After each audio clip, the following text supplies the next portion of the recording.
हम शुरू करने से पहले एक त्वरित नोट। यह निवेश सलाह नहीं है। यह व्यक्तिगत अनुभव और सार्वजनिक रूप से उपलब्ध जानकारी पर आधारित सामान्य शिक्षा है। हर किसी की स्थिति अलग होती है। पहले 2 एपिसोड में हमने संरक्षण के बारे में बात की और क्यों दीर्घकालिक निवेश सलाह अक्सर वृद्धावस्था में टूट जाती है। आज मैं एक ऐसी चीज के बारे में बात करना चाहता हूं जिस पर पर्याप्त ध्यान नहीं दिया जाता। तरलता। तरलता का मतलब है पहुंच। जब आपको पैसे की आवश्यकता होती है तो आप कितनी जल्दी और आसानी से अपने पैसे तक पहुंच सकते हैं। जब आप छोटे होते हैं तो तरलता अक्सर कम महत्वपूर्ण लगती है। आप काम कर रहे हैं, आप कमा रहे हैं, आप चीज़ों का इंतज़ार कर सकते हैं। लंबे समय के लिए फंसा हुआ पैसा आमतौर पर तनाव नहीं पैदा करता। वृद्धावस्था में यह बदल जाता है। बुजुर्गावस्था में पैसे का अक्सर एक काम होता है। यह बिजली के बिलों का भुगतान करता है। यह चिकित्सा खर्चों को कवर करता है। यह आश्चर्यजनक खर्चों को संभालता है। यह स्वतंत्रता की रक्षा करता है। जब पैसे लॉक होते हैं, भले ही बैलेंस कागज पर अच्छा दिखता हो, यह वास्तविक चिंता पैदा कर सकता है। यहीं पर कई वरिष्ठ नागरिक बिना समझे परेशानी में पड़ जाते हैं। उनके पास पैसे हो सकते हैं लेकिन वे आसानी से उसे नहीं पहुंच सकते। यह दीर्घकालिक निवेशों, दीर्घकालिक सीडीज ऐसी संपत्तियों में बंधा होता है जिन्हें वे जल्दी नहीं बेच सकते, या ऐसे खातों में जो गलत समय पर मूल्य में उतार चढ़ाव करते हैं। तरलता की कमी एक समस्या के रूप में तब तक नहीं दिखती जब तक कि अचानक यह एक बन जाती है।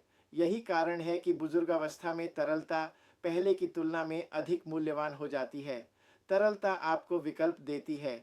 यह आपको लचीलापन देती है। यह आपको प्रतिक्रिया देने के बजाय सोचने का समय देती है। इसका मतलब यह नहीं है कि सब कुछ नकद में होना चाहिए। इसका मतलब है यह जानना कि कौन सा पैसा पहुंच योग्य होना चाहिए और कौन सा पैसा इंतजार कर सकता है। बारिश के दिनों का पैसा, जीवन व्यय का पैसा और आपातकालीन पैसा तरल होना चाहिए। इसे पहुंच पाना आसान होना चाहिए और इसके व्यवहार में पूर्वानुमानित होना चाहिए। यदि अपने पैसे तक पहुंच पाना तनावपूर्ण या भ्रमित करने वाला लगता है तो यह एक चेतावनी संकेत है।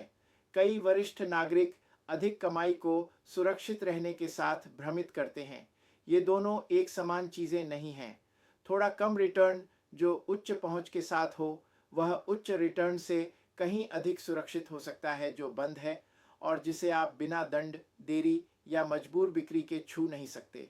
तरलता आपको भावनात्मक रूप से भी सुरक्षा देती है। जब आप जानते हैं कि आवश्यकता पड़ने पर आप अपने पैसे तक पहुंच सकते हैं तो आप बेहतर निर्णय लेते हैं। आप घबराने की संभावना कम होती है। आप डर के कारण बुरी विचारों का पीछा करने की संभावना कम होती है। यह एक और कारण है कि क्यों अल्पकालिक उपकरण, सरल बचत और स्पष्ट रूप से संरचित खाते अक्सर वरिष्ठता में पसंद किए जाते हैं। ये तनाव को कम करते हैं। ये आश्चर्य को कम करते हैं। ये नियंत्रण को वहीं रखते हैं जहां यह होना चाहिए। कछुए और खरगोश के बारे में फिर से सोचें। कछुआ सिर्फ धीरे नहीं चलता, कछुआ हमेशा जानता है कि वह कहां खड़ा है। यह निश्चितता महत्वपूर्ण है। बुजुर्गों में वयस्क वित्तीय साक्षरता का मतलब है कि समझना कि पहुंच एक प्रकार की सुरक्षा है। यह सैद्धांतिक सुरक्षा नहीं है बल्कि व्यावहारिक दिन प्रतिदिन की सुरक्षा है। यदि आपके पास पैसे हैं लेकिन जब जीवन में कुछ होता है तो आप उन्हें नहीं पहुंचा सकते, तो पैसे पूरी तरह से आपकी सेवा नहीं कर रहे हैं। साथ के लेख में हम तरलता, पहुंच और पैसे को उद्देश्य के साथ मिलाने के बारे में गहराई से चर्चा करते हैं ताकि यह आपके लिए काम करे, न कि आपके खिलाफ। अगले एपिसोड में हम वरिष्ठ नागरिकों द्वारा की जाने वाली सबसे सामान्य गलतियों में से एक के बारे में बात करेंगे। सभी पैसे को एक जैसा मानना, भले ही अलग अलग डॉलर के बहुत अलग काम होते हैं। कृपया लाइक करें, सब्सक्राइब करें और सभी सूचनाएं चालू करें ताकि आप कभी भी वीडियो न चूकें और न ही अन्य लोग।